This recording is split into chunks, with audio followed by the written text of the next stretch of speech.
Daniel, buenas tardes. Fernando lo saluda. ¿Cómo anda? Bien, ¿cómo está Fernando? Buenas tardes. Bien, bueno, he recuperado de salud, eso totalmente, ¿no? Prácticamente. Recuperado de COVID-19, que en verdad me fue pelearme con Mike Tyson y obviamente quedar derrotado, ¿no? Pero ya recuperándome. Bueno, me alegro. Bueno, aquí está, yo decía un poco una frase quizás usada, de que somos arqueólogos del día a día y recién cuando llega la tapa de los diarios, cuando llega la televisión, nos ocupamos de los temas importantes de fondo. Obviamente uno tiene la pobreza, problemas económicos, por dentro los sociales, el estado, el tema del narcotráfico, los narcoestados, todo lo que vemos crecer en la Argentina, y ahí está hoy, ayer y hoy aquí en el eje de análisis, ¿no? Sí, obviamente no voy a entrar en el análisis de las rencillas que vos mencionabas sobre las distintas corrientes de política, ¿no? Que se atribuyen mérito de haber allanado más cocinas o menos cocinas de drogas o cuestiones por el estilo. Mi análisis pretende ser un poco más global sobre si tiene sentido la política que se está siguiendo para evitar el narcotráfico. Esta lucha del narcotráfico que ya lleva casi un siglo a nivel mundial. Recordemos que en 1900, lo que hoy consideramos drogas ilícitas, podían ser compradas sin ningún tipo de inconveniente en distintas farmacias, en distintos ámbitos, sin que mediara prohibición alguna. Fue a partir de 1905 aproximadamente que empiezan a surgir voces críticas en Norteamérica, fundamentalmente por razones de índole moral. Y también recordemos que en China necesitaba ponerle fin a la importación de opio que afectaba a su economía, y fue así que en el año 1909 se reunió en Shanghái por primera vez una comisión internacional para tratar el tema del opio. Hubo 13 naciones representadas y fijó las primeras pautas para prohibir y diagramar cómo debía ser la importación y el tráfico de este tipo de sustancias. Eso derivó en el convenio del año 1912 y que luego la Sociedad de las Naciones, antecesora de la ONU, de la Organización de Naciones Unidas, también celebró entre la Primera Guerra Mundial y la Segunda diversos tratados entre 1925, 31 y 36. Y luego la Organización de las Naciones Unidas en 1961 celebró un tratado que es la base que aún rige para la prohibición a nivel mundial del tráfico de sustancias consideradas ilícitas. En 1971, recordemos que el entonces presidente americano Richard Nixon le declara la guerra a las drogas, y finalmente en 1988 la Convención de Viena también se dicta sobre el tráfico ilícito de estupefacientes y sustancias psicotrópicas. Y hago este pequeño raconto histórico para marcar que cada una de estas convenciones, cada una de estos tratados, básicamente impulsó más represión, más presupuesto para luchar contra las drogas y más agencias también, es decir, más operadores policiales, militares o jurídicos en esta etapa, y que la realidad es que después de 100 años han fracasado, porque si lo que se quería evitar era la expansión del consumo, hoy, según un informe de Naciones Unidas de hace 2 años, hemos alcanzado picos de consumo a nivel mundial, y a su vez informa a Naciones Unidas que el negocio del narcotráfico ha crecido a niveles nunca antes alcanzados a nivel mundial. Es decir que tenemos que observar a dónde hemos llegado después de tantos años de prohibiciones. El objetivo, uno puede pensar que era un mundo sin drogas, y la verdad es que hay droga disponible y al alcance de cualquiera. Lo vemos a diario esto, serán canales ilícitos, pero canales que son hallados aquí y en el exterior.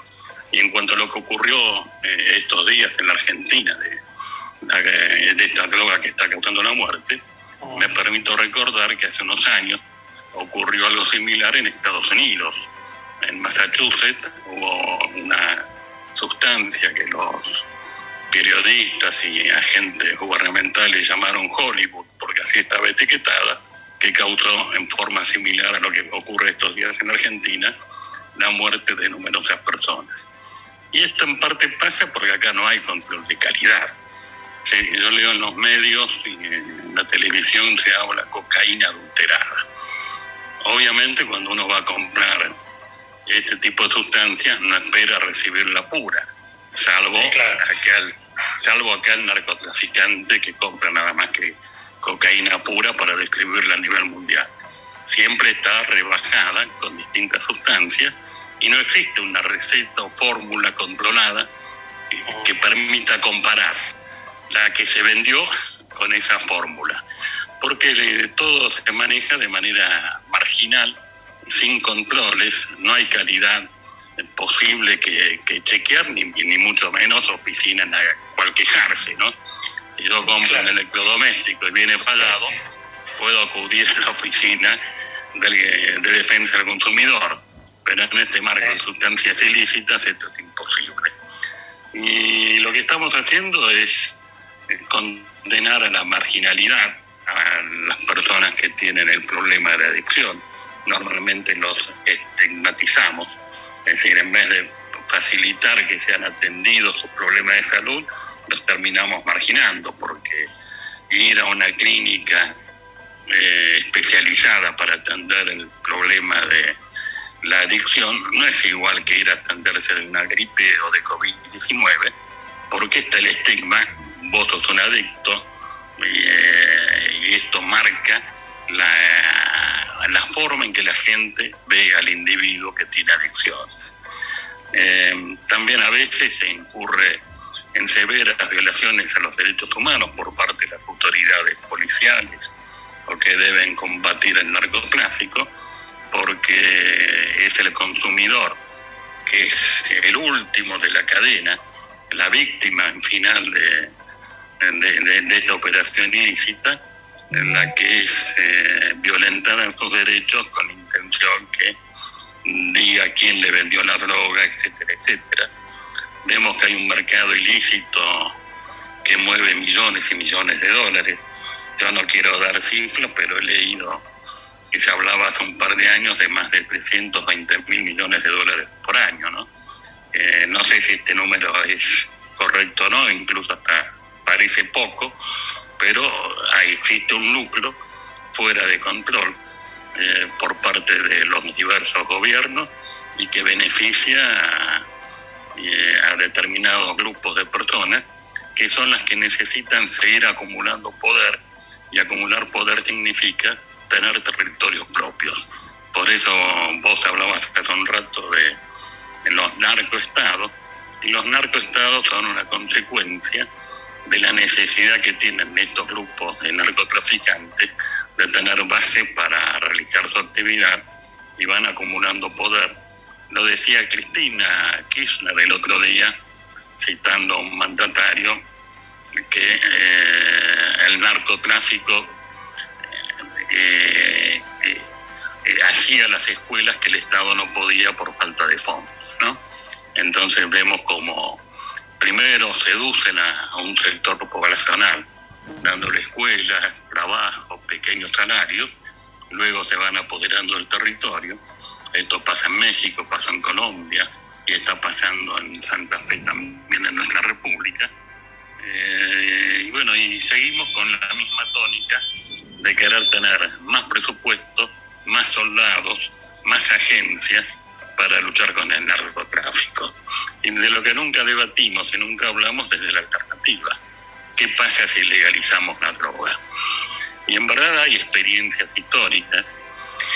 Uno podría hablar de Portugal, de Uruguay, de los Países Bajos, pero me voy a referir a una que quizás sea más significativa para señalar la idea, que fue la conocida ley seca que estuvo vigente también por razones morales en Estados Unidos por 12 años, entre 1920 y 1932.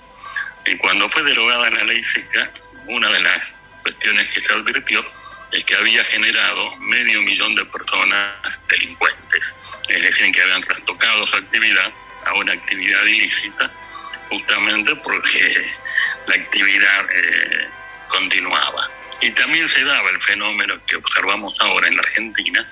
Hubo más de 30.000 muertos por el uso de alcoholes etílicos que dañaban la salud y más de 100.000 personas que sufrieron consecuencias severas en su salud por ese motivo. Entonces, lo que me parece que en la Argentina tenemos que discutir, en la Argentina y en el mundo, es un cambio de estrategia, empezar a pensar en legalizar el uso de este tipo de sustancias, de esa manera poder controlar desde la calidad de las sustancias que se comercializan hasta incidir en el adicto para darle asesoramiento, tratamiento de salud y tratar de modificar su realidad. Hoy es una lucha que estamos perdiendo, ganan los narcotraficantes, ganan los corruptos que hay a nivel policial, a nivel judicial, e incluso a nivel legislativo, en las aduanas, porque hablamos de kilos y kilos de sustancias ilícitas que se mueven de frontera de país en país, cruzan fronteras y obviamente muchas cruzan por canales habilitados con guardias aduaneros que miran hacia otro lado. Entonces, no es que son tan ingeniosos los que trafican drogas, sino que hay una corrupción elevada a nivel mundial. Es toda una cadena, digamos, ¿no? Sí. Que no la queremos ver. Entonces, el camino de la legalización, que habrá que discutir cómo hacerlo, porque tampoco se trata de derogar las leyes y no generar ninguna alternativa. Creo que es la discusión del momento. Hay que empezar a legalizar el consumo de estas sustancias y empezar a hacer campañas públicas en protección de la salud individual y de la salud pública. Empezar a garantizar la calidad de quien consume, de la sustancia que recibe, y empezar a fomentar sus cambios de hábitos y de sus adicciones. Hoy el tema, si no, es muy complejo y vamos a continuar una batalla gastando recursos que no tenemos para fomentar el narcotráfico y la corrupción. O sea, a ver, esto tiene que ser muy paulatino. Usted habla de los efectos benéficos de legalizar, garantizando por un lado la calidad de las sustancias que circulan y por otro ayudando a los adictos y fomentando que ellos dejen estas adicciones. Resumo bien. Sí, creo que la lucha contra el narcotráfico, desde la prohibición, ha fracasado. La represión no es la respuesta, porque al contrario, alimenta el narcotráfico y alimenta lo que queremos combatir. Es decir, vos fijate que en 1900 era un 0,5% de la población de Estados Unidos la que tenía adicciones. Hoy este porcentaje se ha incrementado enormemente, y no solamente en Estados Unidos, sino que a nivel mundial. Además, en 1905, digo porque tuve la estadística a mano, quienes eran adictos eran en general personas mayores que utilizaban este tipo de sustancias para calmar dolores. Hoy en cambio vemos que son chicos, chicas, y tenían un carácter medicinal fundamentalmente, ¿no? O una explicación medicinal. Hoy en cambio vemos que son los chicos que se quieren evadir de sus realidades a través de este tipo de sustancias. Y creo que es preferible, si tenemos recursos económicos, utilizarlos para ayudar a estos chicos a cambiar su realidad que en perseguirlos a través de fuerzas policiales. Creo que hay todo un tema que tenemos que empezar a analizar y a discutir en la Argentina, cosa que no se hace. Pedir más represión, más leyes duras, más pena, etcétera, etcétera, lo que venimos haciendo por lo menos hace 100 años. Por eso hice la historia al comenzar de las distintas normas que se fueron dictando a nivel mundial, ¿no? Si uno avanzara país por país, llegaría a la conclusión que la represión no evita el narcotráfico, al contrario, lo fomenta. Daniel, un gusto como siempre, nos reencontramos pronto y bueno, también qué bueno que se haya recuperado, aunque no sea totalmente, pero en buena medida del maldito COVID. Un abrazo grande, Daniel, gracias. Igualmente, un abrazo.